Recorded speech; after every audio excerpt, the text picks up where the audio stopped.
Hello. Today we're going to be looking at the Nixon years, and this is the point in U.S. history where I depart from our textbook, not following the typical chapter structure, and really begin to look at primarily the individual decades and oftentimes the presidents associated with those decades. So we're really kind of starting into the 1970s. Now we've had some overlap. Some of the past chapters have already covered parts of the early 1970s. But today we're specifically looking at the Nixon years. Nixon actually was elected in 1968, became president in January of 1969, but his presidency, he actually was elected to 2 terms and carried into the mid-1970s. He was re-elected in 1972. And it was in that second term, early in the second term, where really the Watergate scandal broke. And that's one of the major themes that we're going to be talking about as we look at the Nixon years. And you may wonder, well, how big was the Watergate scandal? Well, the Watergate scandal was so big that now it's common whenever there's a scandal to just attach "gate" to the end of it to help define a scandal. Like Lewinsky Gate, File Gate. I'm surprised people haven't attached "gate" to Benghazi. You know, anytime there's a scandal, people want to attach a "gate" to the end of it, and that somehow identifies it as a scandal. But that all goes back to the Watergate scandal. We'll be looking at that. So the time period that we're going to be looking at in, first we look at the Nixon years, then we're going to move on. We'll look at the Ford and Carter administrations. Ford served part of a term, really. He finished out Nixon's second term, ran for election, lost, and then Jimmy Carter was elected to 1 term as president, and that carries us into the 1980s. That's what's coming. Our learning objectives here are to explain Nixon's plan for winning Southern support, to describe détente under Nixon, and to explain Nixon's approach to economics. So, first, we start with the 1968 election. And to go back at this point in time, if you think back a few chapters, we previously looked at the Vietnam War.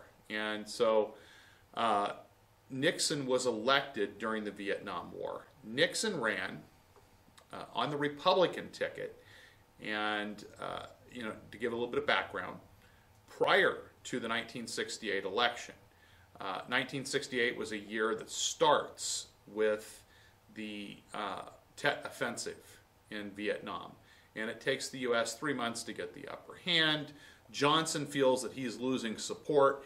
Johnson announces that he will not seek nor accept his party's nomination for another term as president. So with that, Johnson steps aside. So with Johnson out of the race, his vice president, Hubert Humphrey, was running. Also, Robert Kennedy, or Bobby Kennedy, John F. K's younger brother, was running. And then, of course, more tragedies took place. Martin Luther King Jr. was assassinated in April. Then in June, Bobby Kennedy is assassinated after winning the California primary. And so then by the time August rolls around, you have riots out in front of the Democratic National Convention, and there's a tremendous amount of chaos. Nixon has promised to end the Vietnam War in a strategy of providing peace with honor. And so Nixon wins the 1968 election, and he wins it by taking 43.4% of the popular vote, which of course is not a majority. He defeated Hubert Humphrey, the Democrat, and George Wallace, who was running for the American Independent Party. He promised to restore law and order and bring back conservative values. Now, keep in mind that at this point in time, as we head into the late 1960s, we've seen this counterculture movement that's taking off. There's many new attitudes. People are questioning things. Young people seem to be defiant. This seem to be defiant, which shocks many Americans. there's a very different sense in this country as people are not quite certain the direction the country's headed. Some people felt literally the country was falling apart at the seams. And so here comes Nixon. He's promising a return to conservative values. He's going to restore peace and order. This appeals to many Americans. And so, once again, he's going to get us out of Vietnam. He's promised peace with honor. And he also promised a streamlined government. And this appealed to many Americans. So here you can take a look at the electoral map. And as you can see, the blue states went to the Democratic candidate, Humphrey. The red states went to Nixon. And the orange states went to George Wallace, the American independent. You can see Wallace's power was really concentrated in the Deep South. So one key to Nixon's victory was the support of Southern whites. Nixon promised to appoint conservative justices. He opposed mandated busing, which once again, if you think back to the Civil Rights era, things that we had talked about there was that you had the desegregation of the schools really kind of brought about by the Brown versus the Board of Education decision. And so with that, the idea is that now schools are supposed to become desegregated. But while you now had ended the legalized segregation, what we would call de jure segregation, there was still de facto segregation, which was segregation based on custom and practice. And they had to bring an end to the de facto segregation. And so one method of doing that was mandated busing. Because typically even though you may not have a legalized segregation, the fact of the matter is you still had predominantly black neighborhoods that would attend predominantly black schools, and predominantly white neighborhoods that attended predominantly white schools. So if you're going to integrate the schools, busing was a way to do that. You could bus people out of their home district and into another district to achieve integration. And many whites were opposed to this mandated busing. And so Nixon wins their support by promising to help slow desegregation in the South. He opposes mandated busing. And he promised he's going to appoint a Southerner to the Supreme Court. He says he'll appoint more Southern justices. So many Southern whites who previously had supported the Democratic Party shift their party loyalty to the Republican Party in this time frame. And this kind of completes a swap, because in the 1940s we began to see many African Americans switch their party loyalty from the Republican Party to the Democratic Party. Now we've got those former Southern white Democrats, those states that had been strong Democratic states. Remember that the Republican Party was initially the abolition party. And that was their primary issue. And so the Southern whites had traditionally been very strong Democratic Party voters, and they'd been very opposed to the Republican Party, because once again the Republican Party really kind of stood on the other side of the issue. But things have kind of come full circle. Now we begin to see many white Southern voters begin to shift their party allegiance to the Republican Party. And this really becomes the basis of the Southern strategy, which really becomes a plan that Nixon puts into place to win Southern support. He took steps to slow desegregation in the South, which gained him support from the South. And this, like I said, becomes known as a Southern strategy to help Nixon shore up that white Southern votes. He appeals to them. And Nixon also appealed to what we might call Middle America.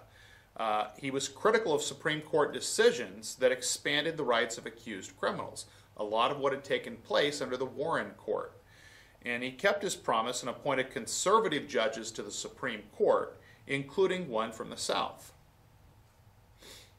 Now, as far as foreign policy, Nixon's foreign policy was a major focus of his first term, and he chose Henry Kissinger, a former Harvard professor, as his security advisor.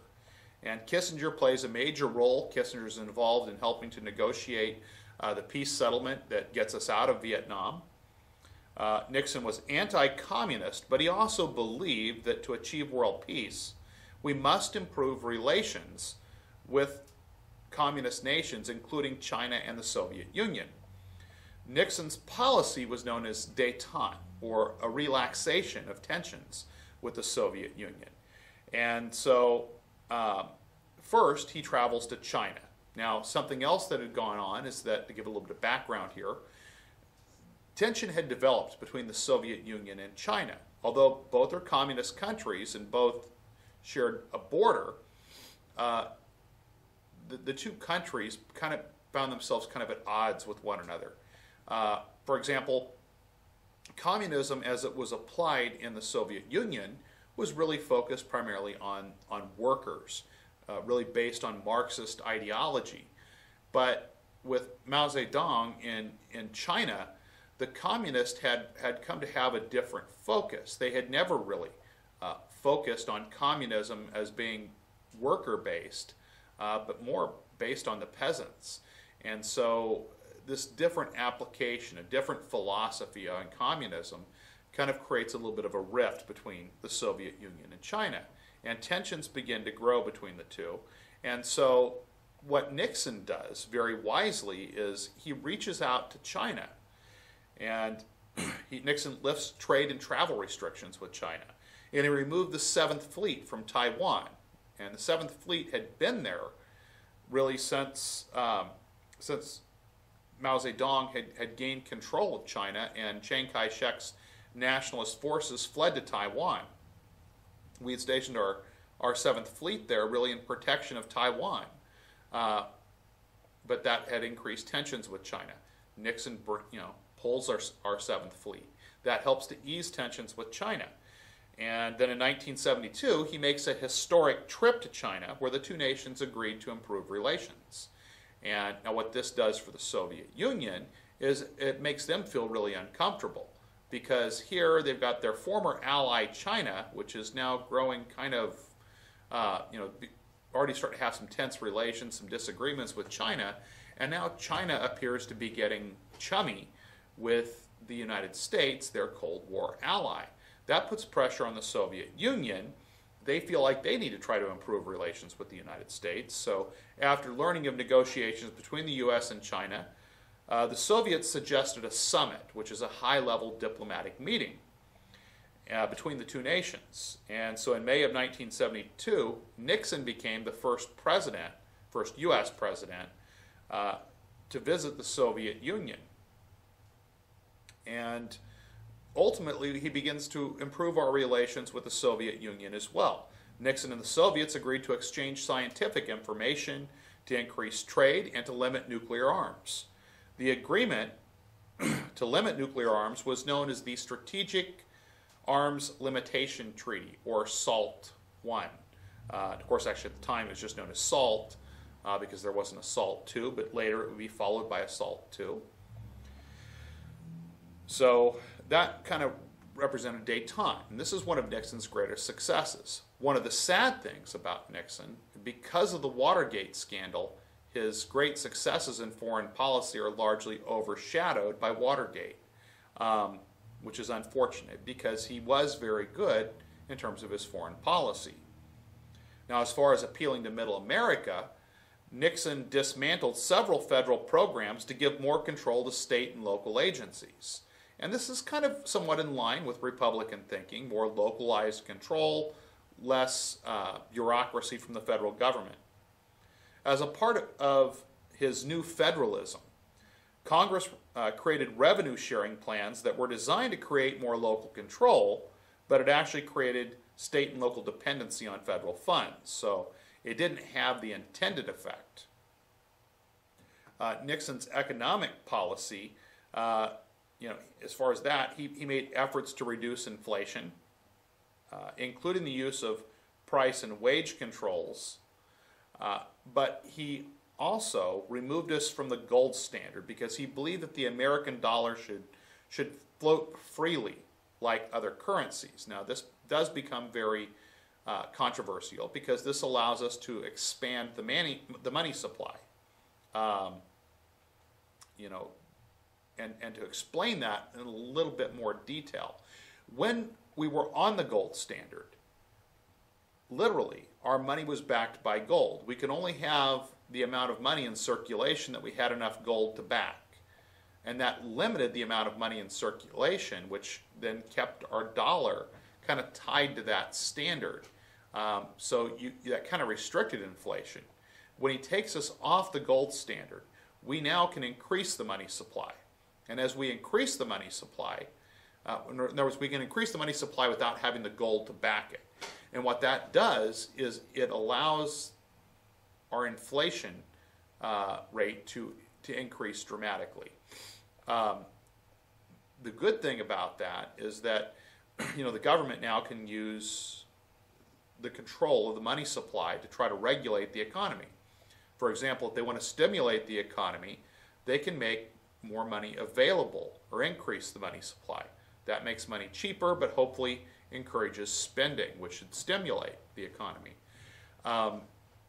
A downside, like I said, it leads to inflation, and inflation can be problematic. And so Nixon did have to deal with inflation.